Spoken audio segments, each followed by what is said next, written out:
Lahirnya KUHP baru dan juga Undang-Undang Pemasyarakatan yang baru tentunya telah merubah face hukum pidana dan juga pemasyarakatan di Indonesia.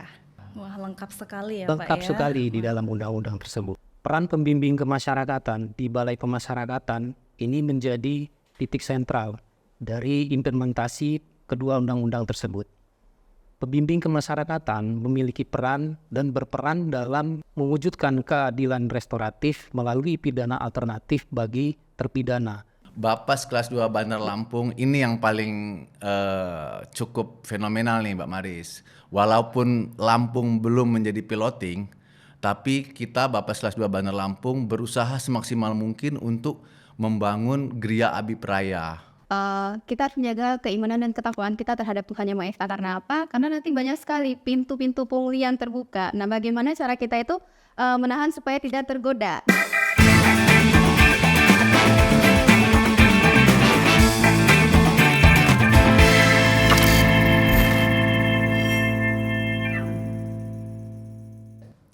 Assalamualaikum warahmatullahi wabarakatuh.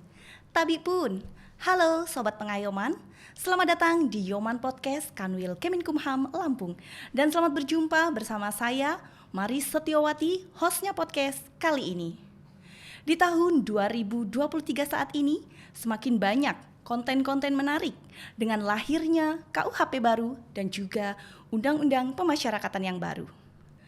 Dan tentunya yang tak kalah menarik, pada episode podcast kita kali ini akan membahas mengenai peran Balai Pemasyarakatan dengan berlakunya Undang-Undang Nomor 1 Tahun 2023 tentang Kitab Undang-Undang Hukum Pidana atau kita sebut sebagai KUHP baru dan juga implementasi Undang-Undang Nomor 22 Tahun 2022 tentang pemasyarakatan. Namun, sebelum kita membahas lebih lanjut, mungkin banyak sobat pengayoman yang belum tahu apa itu Balai Pemasyarakatan. Nah, di sini saya akan jelaskan sedikit apa itu Balai Pemasyarakatan yang selanjutnya disebut BAPAS, merupakan lembaga atau tempat yang menjalankan fungsi pembimbingan kemasyarakatan bagi klien, baik itu klien anak maupun klien dewasa, di mana kegiatannya meliputi penelitian kemasyarakatan, pendampingan, pembimbingan, dan juga pengawasan. Ujung tombak pelaksana tugas pokok dan fungsi BAPAS dilaksanakan oleh pembimbing kemasyarakatan. Nah, untuk itu di hadapan kita semua telah hadir 3 orang narasumber yang tentunya sangat luar biasa. Di sini ada Bapak M. Roland.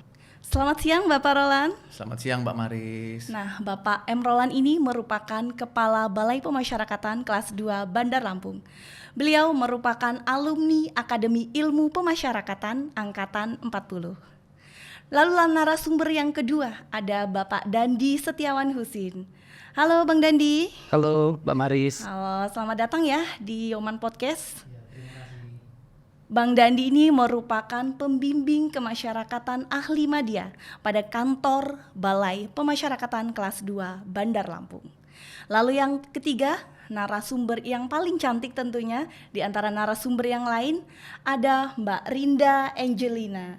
Halo Mbak Rinda. Halo Mbak Maria, terima kasih. Oke, baik. Untuk kesempatan yang pertama, saya ingin bertanya terlebih dahulu nih kepada Bang Dandi, karena ini sifatnya teknis. Lahirnya KUHP baru dan juga Undang-Undang Pemasyarakatan yang baru tentunya telah merubah face hukum pidana dan juga pemasyarakatan di Indonesia. Nah, seperti apa sih Bang? Dan bagaimana peran Balai Pemasyarakatan dengan berlakunya kedua undang-undang tersebut? Baik Mbak Maris, Sobat Yoman sekalian, kita ketahui bahwa Undang-Undang Nomor 1 Tahun 2023 tentang KUHP dan Undang-Undang Nomor 22 Tahun 2022 tentang pemasyarakatan yang belum lama ini disahkan telah merubah wajah hukum pidana dan pemasyarakatan yang ada di Indonesia.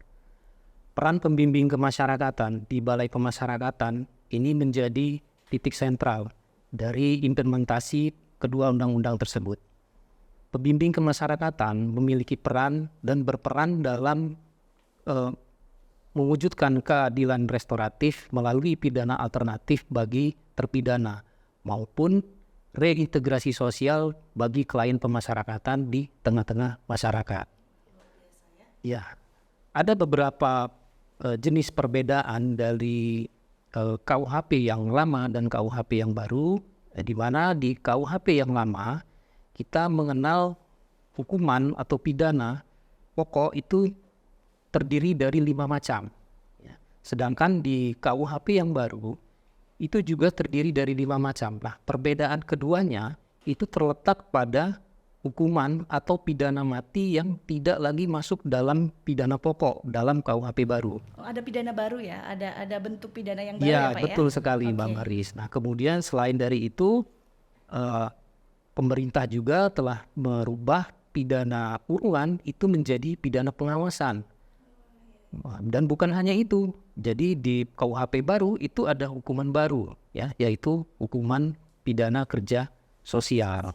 Nah, KUHP yang baru ini itu berorientasi kepada keadilan korektif, keadilan restoratif, dan keadilan rehabilitatif.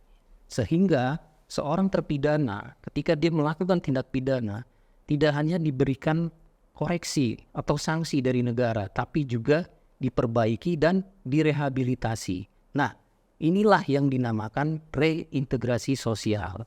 Nah, maka peran pembimbing kemasyarakatan di dalam proses pembimbingan ini menjadi sangat penting karena merubah warga binaan kita untuk tidak mengulangi perbuatan pidananya, kemudian diterima oleh masyarakat, dan yang paling utama adalah berguna bagi bangsa dan negara. Ya, gitu. Nah, pidana KUHP baru ini juga yang mengedepankan reintegrasi sosial, terdapat beberapa pidana alternatif. Di antaranya ketika seorang yang melakukan tindak pidana kemudian diancam dengan hukuman 5 tahun, maka hakim menjatuhkan pidana pengawasan. Dan juga ketika seorang yang melakukan tindak pidana diancam tidak lebih dari 5 tahun, maka hakim dapat menjatuhkan pidana kerja sosial. Itu ya.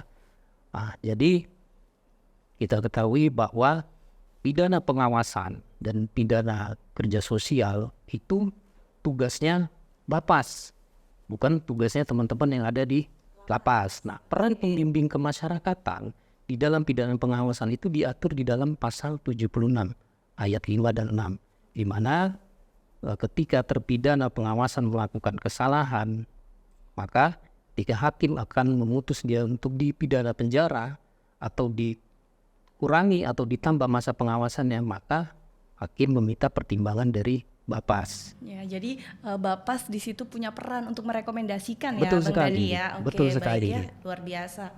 Nah, kemudian di pasal 85 ayat 8 terkait dengan pidana kerja sosial, Bapas memiliki peran untuk melakukan pembimbingan terhadap terpidana yang menjalankan pidana kerja sosial. Nah, sini bisa kita lihat bahwa Undang-Undang Nomor 1 Tahun 2023 tentang KUHP dan Undang-Undang Nomor 22 Tahun 2022 tentang pemasyarakatan memiliki tujuan yang sama, yaitu mengurangi over kapasitas yang ada di lapas.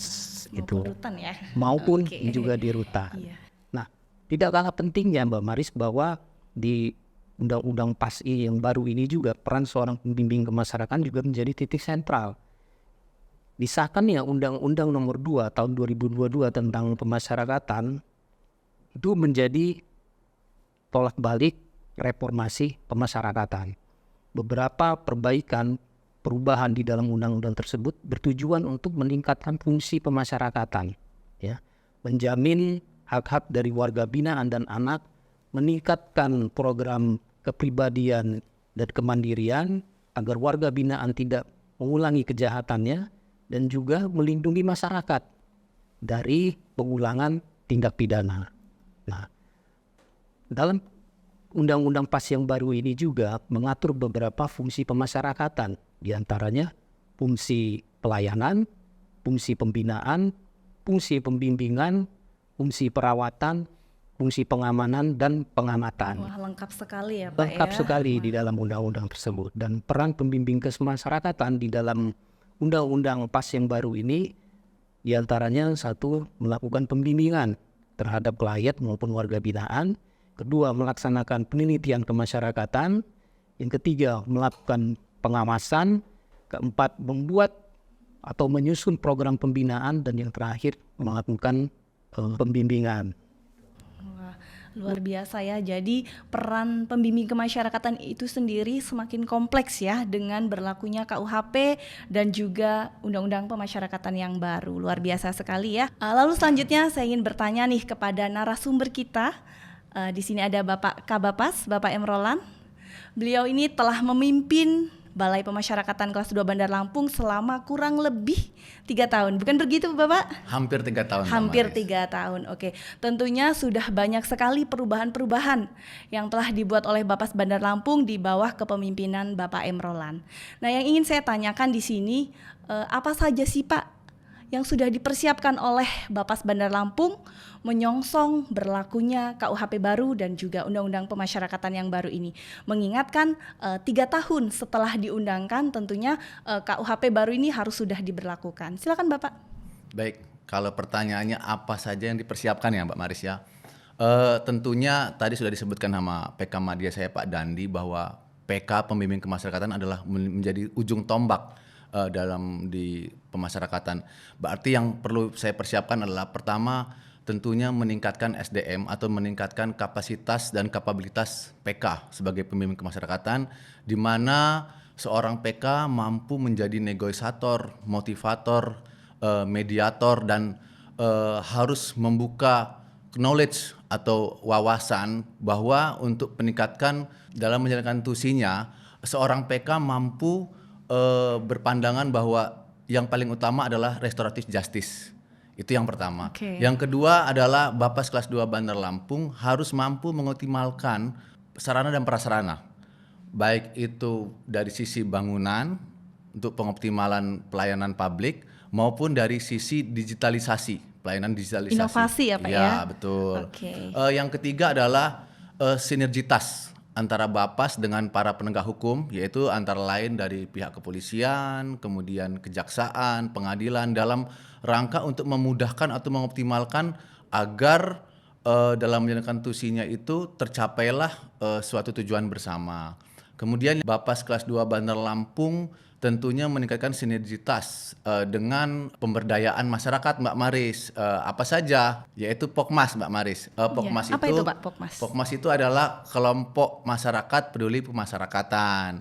Kemudian kita juga menggandeng stakeholder. Biasanya Mbak Maris stakeholder itu dari pemerintah daerah setempat. Misalnya saya ambil contoh di sini Dinas PPNPA. Kemudian yang terakhir Mbak Maris, Bapas kelas 2 Bandar Lampung ini yang paling cukup fenomenal nih Mbak Maris. Walaupun Lampung belum menjadi piloting, tapi kita Bapas kelas 2 Bandar Lampung berusaha semaksimal mungkin untuk membangun Gria Abipraya. Wah, jadi Gria Abipraya itu sendiri apa tuh Pak? Jadi gini Mbak Maris, nanti akan dibahas lebih lengkap mengenai Gria Abipraya di episode berikutnya ya.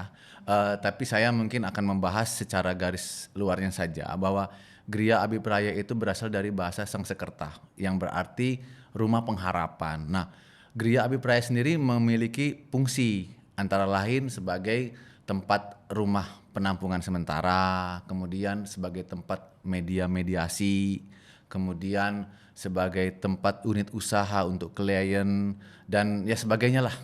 Gitu Mbak Maris. Ada sebagai tempat bimbingan juga nggak Pak? Baik bimbingan kepribadian maupun bimbingan kemandirian. Oke, baik ya, luar biasa sekali ya Bapas Bandar Lampung.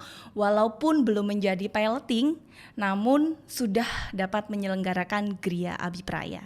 Baik, mungkin selanjutnya saya ingin bertanya kepada narasumber yang ketiga di sini kepada Ibu Rinda.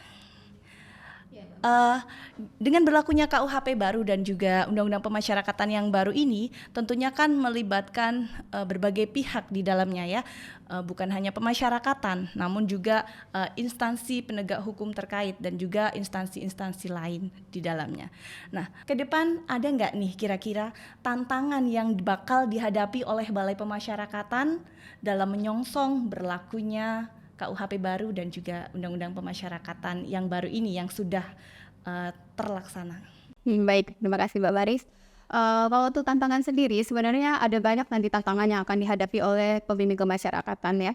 Terutama dengan bertambahnya tupoksi pembimbing kemasyarakatan, akan sulit bagi PK itu dalam mengatur atau manajerial waktunya, memanage waktunya. Itu yang akan lebih sulit gitu, karena terutama untuk adjudikasi, karena adjudikasi itu cepat ya pelaksanaannya, dan anak-anak juga, untuk penanganan anak juga cepat, jadi itu sangat memakan waktu. Kemudian juga menyamakan persepsi antara aparat penegak hukum yang lain. Karena apa? Karena di sana itu banyak sekali aparat penegak hukum yang terlibat ya, sehingga kita perlu menyamakan satu persepsi agar semuanya itu tercapai. Rekomendasi yang kita berikan itu dapat sama dengan pemikiran dari aparat penegak hukum lainnya. Ya, Terima ya benar, dapat diterima. Kemudian juga kita sebagai PK itu bagaimana memberikan arahan atau pandangan sehingga stigma-stigma negatif nanti dari masyarakat itu bisa kita berikan solusi ya, atau pengarahan yang baik sehingga tidak ada timbul stigma-stigma negatif dari masyarakat dengan berlakunya undang-undang ini nanti. Jadi Mbak Baris, tantangan yang terakhir ya, yang menurut saya gitu dan pendapat PK-PK yang lain, kita harus menjaga keimanan dan ketakwaan kita terhadap Tuhan Yang Maha Esa. Karena apa? Karena nanti banyak sekali pintu-pintu punglian terbuka. Nah, bagaimana cara kita itu menahan supaya tidak tergoda dengan itu? Kembali lagi ke oknum. Ya benar, kembali ke oknum. Baiklah, terima kasih kepada seluruh narasumber yang telah memberikan banyak informasi kepada kita semua. Semoga dapat menambah wawasan dan tentunya membuka cakrawala kita untuk memahami peran Balai Pemasyarakatan yang semakin kompleks dan tentunya berada di titik sentral dengan berlakunya KUHP baru dan juga Undang-Undang Pemasyarakatan yang baru. Sekian, semoga ke depan Balai Pemasyarakatan dapat bekerja semakin pasti dalam mewujudkan keadilan korektif, keadilan restoratif, dan keadilan rehabilitatif. Bersama berkolaborasi menuju sinergitas untuk Indonesia maju. Nantikan episode podcast kita selanjutnya di channel YouTube Kumham Lampung. Dan jangan lupa like, komen, subscribe, dan tentunya share.